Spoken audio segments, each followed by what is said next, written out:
Congratulations on the film. Thank you. I wanted to start by asking you, obviously this is coming out slightly differently in the UK. It's obviously coming out on digital and everything else. So I just wanted to ask you, as you come from a family of filmmakers who have come from different kind of generations of cinema and the experience of cinema, where do you sit on the current state of cinema? Are you still very theatrically minded, or are you part of the new culture that has a bit of both?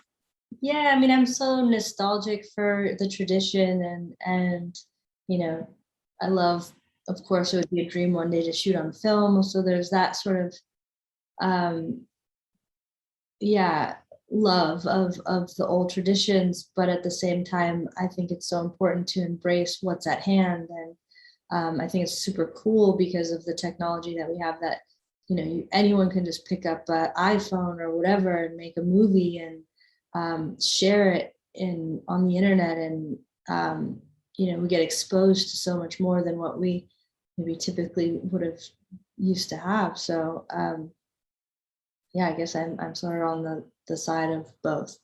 And obviously it's going to come out in the UK on digital, and obviously it's a very artistic film. It's very stylized and everything else. Are you hopeful that the messages and what you were trying to get across with the film still comes across, even if people watch it on their tellies at home?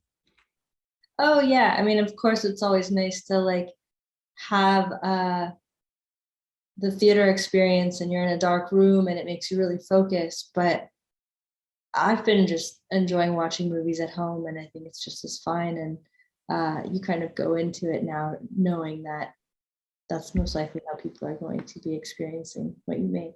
Yeah, and it's been a few years since your first film, Palo Alto, which I really enjoyed. I just wondered, in the interim, whether this was something that just took a while to get going, whether you had other offers in between, or whether this was an idea that it just took that long for you to get, I guess, maybe the financing of all the pieces of the puzzle to come together at the right time.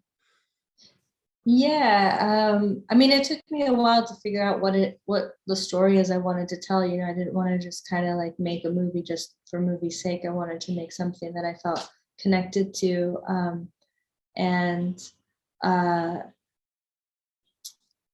yeah, I mean, and then of course there's making movies are so hard, and this is a very unusual movie, so it doesn't kind of fit into the typical box that I think makes it easy for financing and things like that. So that's the hard part about making movies, is you get your heart broken lots of times, and then you finally, the universe tells you when it's the right moment and everything comes together and makes sense.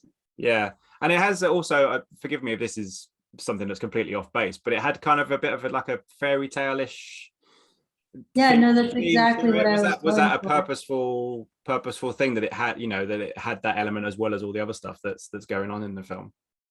Yeah, I mean, I didn't want to be a lecturer in any way. I wanted to, just showcase human nature and tell kind of a love story and a sort of dark fairy tale that um, is satire at the same time.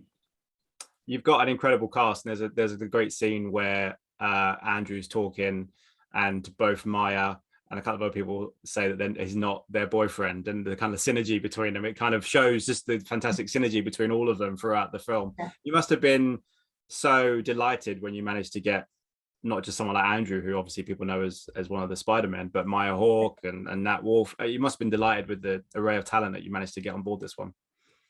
Yeah, I mean, they're all such skilled actors, so I learned so much, and that's sort of what I hope for, is to kind of make it a collaborative experience and let the project keep growing, and um, getting also different sort of perspectives of their relationships with social media and where they think it's going, or how maybe it got to where it was.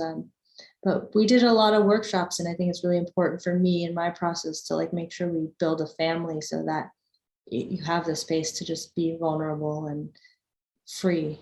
Um, Does this highlight your relationship with social media? I mean, what's your relationship with social media? Because it, even me, I'm older than a lot of these people. I'm nearly 40, so I wasn't used to social media as a kid. But it seems to be all the rage. I mean, does this reflect your relationship with social media, that even though you connect with people, sometimes what you see isn't always what's going on behind the camera, as it were? Yeah, I mean, I just was sort of had a lot of questions in my mind and I didn't know how to answer them. And so I felt like I needed to immerse myself in this world to kind of feel a release from it. And I think I'm just susceptible to it just as anyone else is, like the compare and despair. And, you know, it's designed to keep you tethered to the device and hit dopamine levels.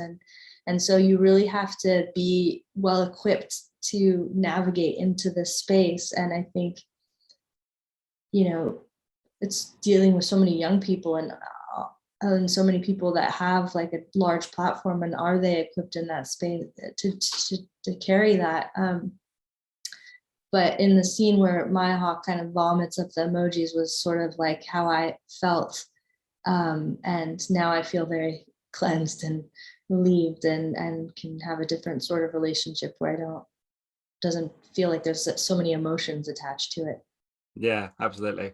Listen, Gia, it was lovely talking to you. Thank you so much for your time. And yeah, good luck with the film. I hope it goes great over here as well for you. Thank you. Thanks so much. Cheers. Ladies and gentlemen, you're watching Hey You Guys! Hey, you guys, huh? Hey, you guys. Is that from the Goonies? It is indeed, yes. Nice. Hey,